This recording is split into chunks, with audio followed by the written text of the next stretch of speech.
25장부터 27장까지 하나님의 임재처소인 성막과 관계된 각종 양식들에 대해서 살펴보았습니다. 오늘 본문은 바로 그 성막 관리를 책임지고 성실히 직무에 전념할 제사장을 세우고 또한 그들이 착용해야 하는 의복에 대해서 이야기합니다. 하나님은 27장에서 성소 안에 있는 등잔대의 등불을 관리하는 일을 아론과 그의 아들들이라고 말씀하셨습니다. 그리고 오늘 본문 1절을 보면 다시 한번 이들을 언급하시는데 이번에는 아론과 그의 아들들이 아니라 아론과 그의 아들들의 이름들 하나하나를 부르시면서 그들에게 하나님을 섬기는 제사장 일을 맡기라고 모세에게 말씀하시죠. 제사장 직분을 행하라는 말은 바로 하나님과 이스라엘 백성 사이에서 중보자의 역할을 감당하라라는 의미입니다. 지금까지 모세가 정치 또한 종교 지도자의 역할을 감당해 왔습니다. 근데 이제 이 아론과 그의 자손들에게 종교에 관련된 것을 넘겨줌으로써 이스라엘은 모세가 정치 분야를 또 아론과 그의 아들들로 이어지는 그 레위 자손이 종교 분야를 책임지는 재정 분리를 마련하게 되었던 거죠. 이후 이스라엘의 모든 종교 의식은 모두 아론 가문의 개성하는 제사장들에 의해서 수행이 되었습니다. 하나님은 모세에게 아론을 위해서 거룩한 옷을 만들라라고 명령하십니다. 그리고 그 옷을 어떻게 만들어야 되는지 자세하게 이야기해주고 계시죠. 세상에서도 직업에 따라서 유니폼을 입습니다. 옷만 봐도 그 사람의 직업을 알 수 있죠. 제가 오늘 로만 칼라를 입었는데 이 옷을 입고 길을 걸어가면 저 사람이 목사구나라는 것을 알 수 있습니다. 이처럼 제사장은 거룩한 옷을 입고 영화롭고 아름다운 모습을 보임으로써 거룩한 하나님의 일을 하는 사람이며 하나님의 영광을 나타내야 했습니다. 제사장의 옷이 거룩하고 영화로우며 아름다워했던 이유는 과연 무엇일까요? 먼저 거룩하신 하나님 앞에서 항상 성별된 삶을 살아야 하기 때문에 그 옷은 거룩해야 했습니다. 또 하나님의 영광을 드러내야 했기에 옷이 영화로워야 됐고 또 마지막으로 하늘 성전의 그림자를 할 수 있는 아름다운 성전과 조화를 이루기 위해서 그 옷은 아름다워야 했습니다. 그렇다고 거룩한 옷을 입었다고 그 사람이 거룩하게 된 건 아닙니다. 아론의 아들 나답과 아비후는 거룩한 제사장의 옷을 입었지만 성막이 건축된 뒤 하나님께서 명하시지 않은 그 불로 제사를 드림으로써 죽임을 당하게 됩니다.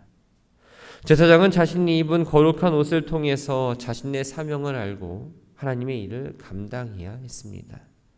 그리고 백성들은 제사장이 입은 거룩한 옷을 보면서 그들을 존중하고 그들을 통해 베푸시는 하나님의 속죄의 은혜를 날마다 기억해야 했죠. 이처럼 아론이 입을 그 거룩한 옷을 짓는 일은 성막을 만드는 일만큼 너무나 중요한 일이었습니다.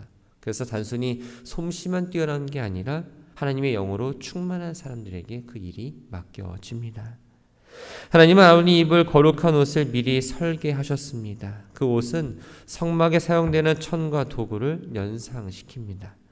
성막의 덮개가 4겹으로 되어 있는 것처럼 아론은 그의 흉패, 에봇, 겉옷, 반포 속옷으로 4겹의 옷을 입습니다.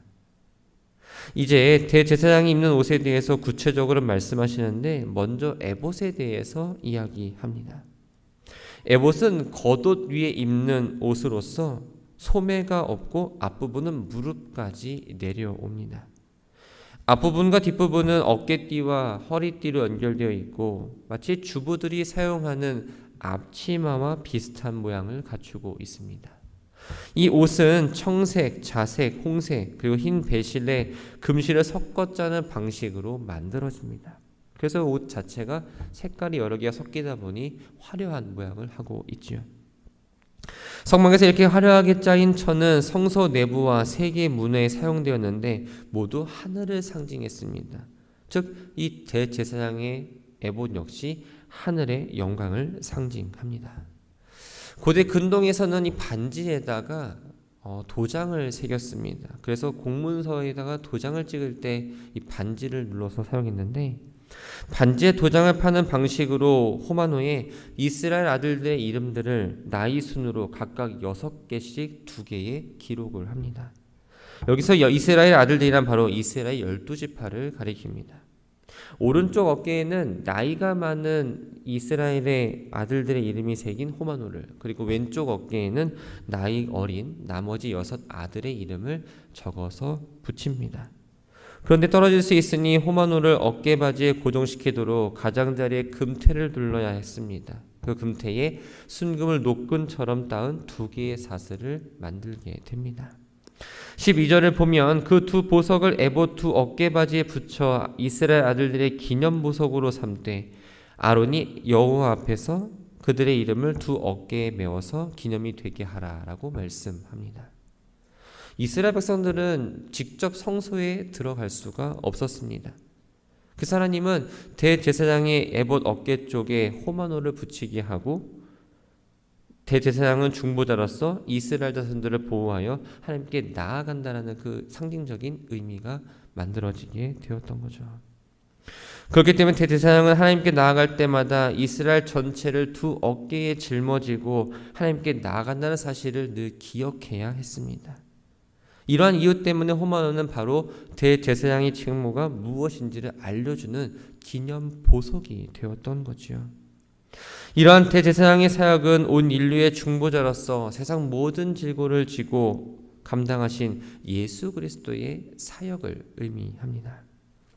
15절부터 30절까지의 말씀은 흉패에 대해서 이야기하고 있습니다.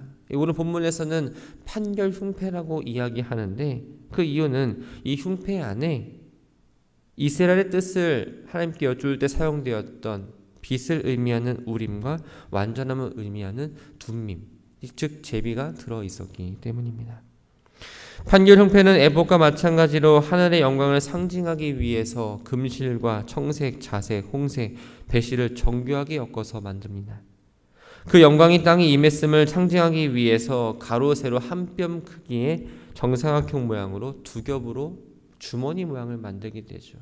여기서의 한 뼘이라는 의미는 대략 반 규빗을 말합니다. 한 규빗이 50cm니까 반 규빗, 즉 25cm의 정사각형 모양으로 주머니 형태였습니다.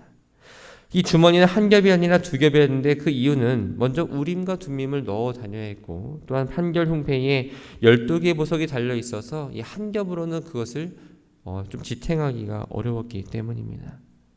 흉패에는 가로로 3개씩 4줄에 12개의 보석을 달았습니다. 이 12개의 보석은 색깔이 다 다양했죠. 바로 12지파를 상징합니다.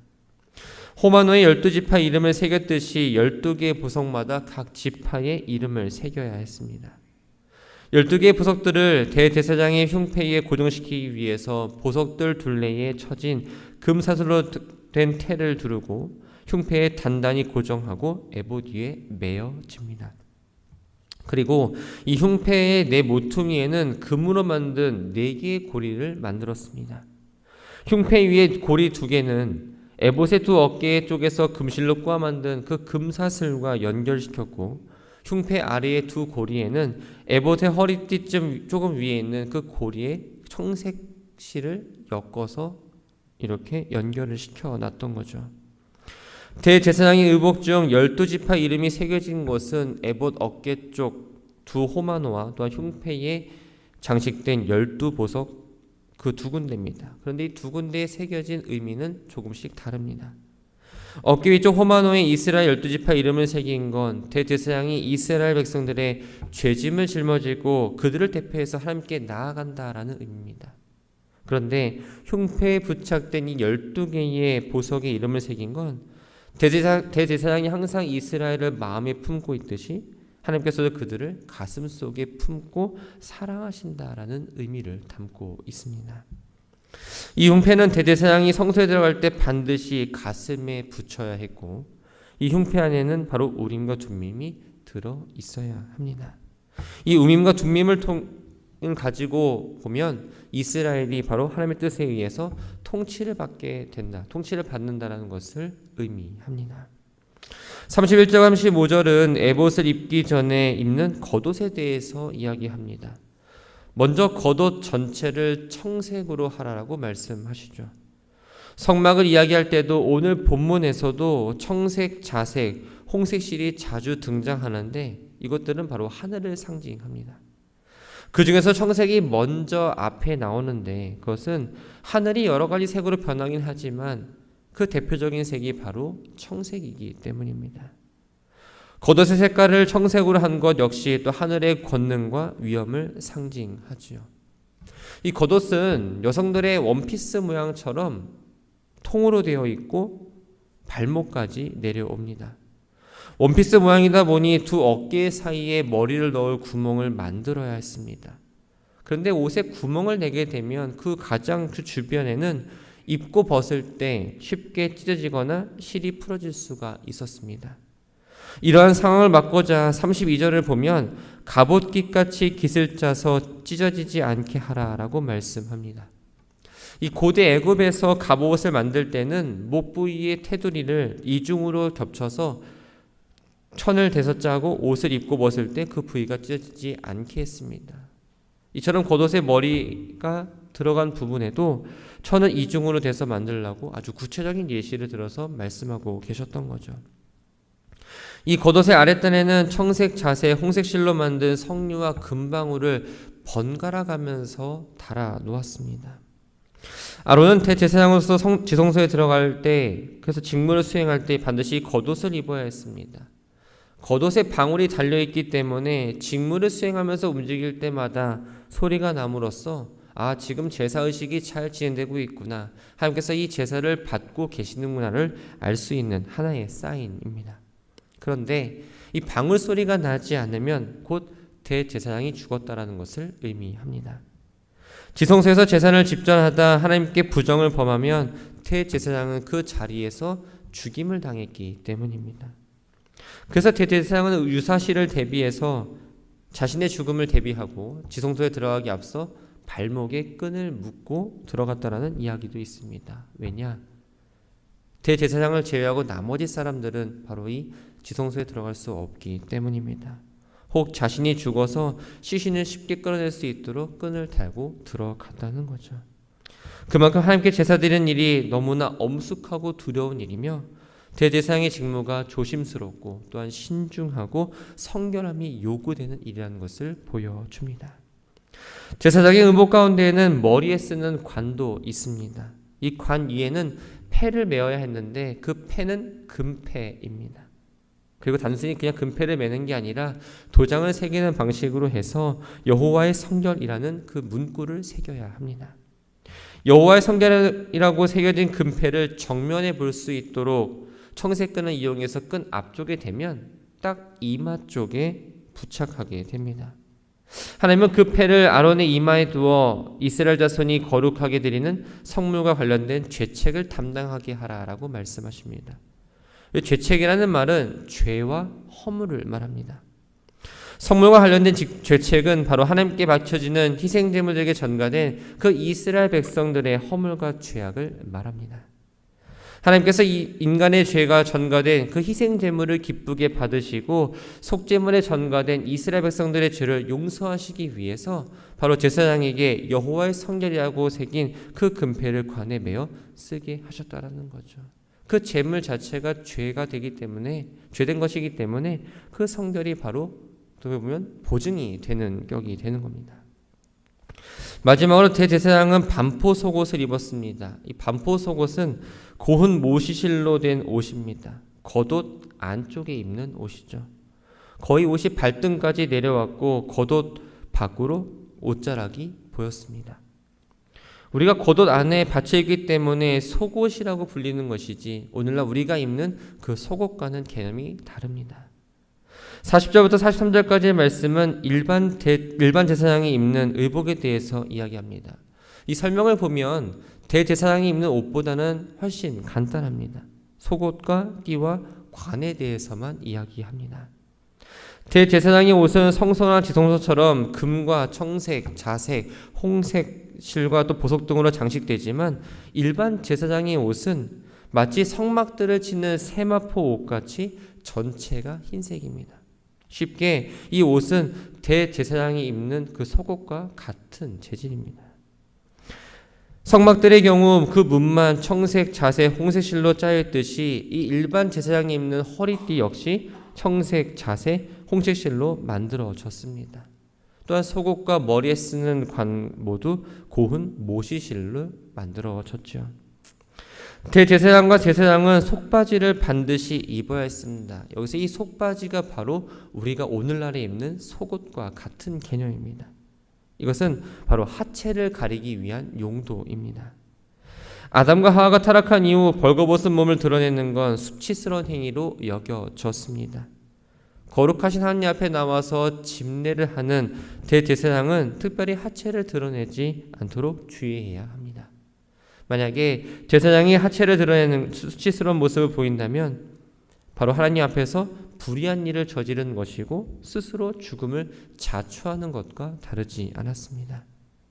제사장은 하체를 가려주는 속바지를 입어야만 하나님 앞에서 죽음을 면할 수 있었던 거죠. 하나님은 모세에게 아론과 그의 아들들에게 옷을 입히고 기름을 부어 제사장을 세우라고 말씀하십니다. 그리고 거룩한 회막에 출입하는 모든 제사장들은 그 의복에 관한 규례를 영원히 지켜야 한다고 말씀하시면서 오늘의 이야기를 마무리합니다. 말씀을 정리합니다. 옷은 그 사람의 특별한 역할을 규정합니다. 유니폼을 입으면 그 사람이 어떤 일을 하는지, 어떤 직분에 속해 있는지 알 수 있습니다. 하나님은 제사장이 입을 옷을 거룩한 옷이라고 말씀하셨습니다. 거룩한 옷을 입고 있는 제사장은 그 옷을 통해서 내가 하나님의 일을 하고 있는 사람이라는 것을 드러내야 했죠. 그렇다고 그 거룩한 옷을 입었다고 해서 그 제사장이 거룩하다라는 건 아닙니다. 성경에서 말하는 인간은 죄인입니다. 로마서 3장 10절을 보면 의인은 없나니 하나도 없다라고 말합니다.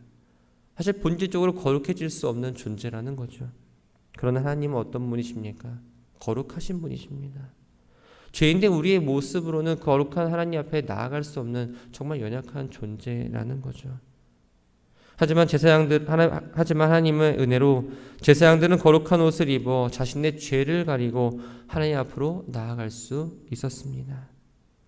구약시대 제사장들이 하나님께 나아가기 위해서는 거룩한 옷으로 자신들의 죄를 가리워야 했던 것처럼 오늘날 영적 제사장된 우리는 하나님 앞에 나아가기 위해서 우리의 죄를 가릴 거룩한 옷을 입어야 합니다. 바로 예수 그리스도라는 거죠. 하나님께서 아론에게 제사장 의복을 입혀주셨듯이 우리에게는 그리스도라는 옷, 새 사람의 옷을 입혀주셨습니다. 그리고 성도라는 이름도 우리들에게 주셨습니다. 성도, 말 그대로 거룩한 자입니다. 제사장이 의복에 어울리도록 거룩하게 행했듯이 우리는 성도라는 이름답게 그리스도라는 새로운 옷을 입은 사람으로서 그런 모습으로 살아내야 한다는 거죠. 그렇다면 먼저 해야 될 건 하나님을 두려워해야 합니다. 우리 하나님을 얼마큼 두려워하십니까? 모든 것을 주관하시는 하나님을 먼저 두려워하시기 바랍니다. 우리의 말과 행동을 통해서 또한 예수 그리스도가 나타나야 합니다. 예수 그리스도의 옷을 입었으니 당연히 우리를 통해서 예수 그리스도가 보여야 하겠죠. 하나님 앞에 나올 때에 거룩하고 정결한 마음으로 나왔으면 합니다. 단순히 습관적으로 나와야 하니까 습관이 되었으니까 아니라 정말 하나님을 만나기 위해서 거룩하고 정결한 마음으로 먼저 예배의 자리에 서시고 또한 예배의 자리에서 떠나 우리의 일상으로 들어갔을 때에도 예배자와 같은 마음으로 오늘 한 날을 살아가는 우리 모두가 되기를 주님의 이름으로 축원합니다.